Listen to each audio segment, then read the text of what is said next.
tugiye kureba kuki indwara zirushaho kwiyongera. Imibereho y'abantu yarahindutse cyane, indwara nshya zisigaye ziza buri munsi, umunsi ku wundi, ndetse n'indwara za kera zisigaye zongera zikagaruka muri iyi minsi ya none.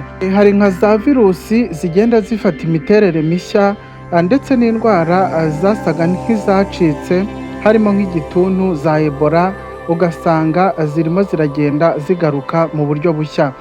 Ahanini usanga ibyo bigenda biterwa n'ibiribwa biriho muri iyi minsi abantu bagenda barya, bigiye birimo ibinyabutabire byinshi, kandi ugasanga n'ihindagurika ry'ikirere rigenda rituma ibyo byose byiyongera. Ese ko hariho abahanga bajyanye n'igihe, kubera iki ibyo byose bitavaho ngo birangire?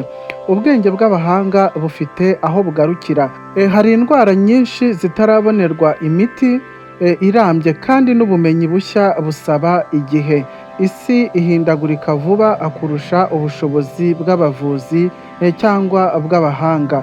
Nk'uko indwara zihindagurika kandi zigahindura imiterere, n'ubuvuzi bugerwaho bigoranye. Kandi ubwenge bw'umuntu bugira aho bugarukira. Niyo mpamvu rimwe na rimwe, nubwo hari ubushakashatsi n'ikoranabuhanga, hari ibibazo umuntu atabasha gukemura burundu. Nicyo gituma abantu benshi bahitamo no kwishingikiriza ku Mana. Nabonye umuntu atabasha kumenya imirimo yose y'Imana ikorerwa munsi y'izuba.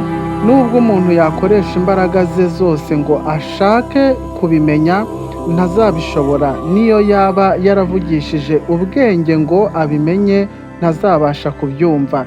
Reka turebe mu gitabo cy'Umubwiriza ibice 8 n'umurongo waho wa 17.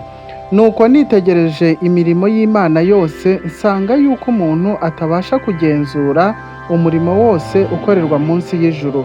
Kuko nubwo umuntu yakwihata kuwumenya, atazawumenya, ndetse nubwo umunyabwenge yibwira ko azawumenya, ariko ntazawumenya. Icyo ukwiriye kumenya kandi no kwitondera, nubwo abantu bafite ubwenge n'ubumenyi buhambaye, hari ibintu badashobora gusobanukirwa cyangwa gukemura burundu, kuko ibikorwa by'Imana birenze ubushobozi bwa muntu.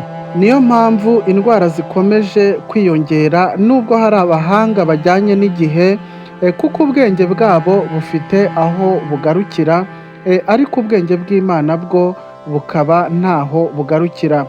Uyu munsi rero usabwa kwemera ko ubushobozi bwacu bufite imbibi uko byagenda kose, tukiringira Imana mu byo tudasobanukirwa byose, kandi tugakora ibishoboka byose mu kwirinda no mu gufasha abandi. Imana ikatugirira neza. Tukamenya ko ubwenge bwacu hari ibyo budashobora kugeraho tubyifashije, ahubwo tukizera Imana, tugasaba Imana ikaduha imbaraga, tubifashijwe n'amasengesho.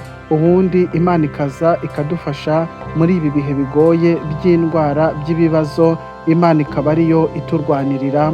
Imana ibahe umugisha. Ndabakunda. Shalom, shalom.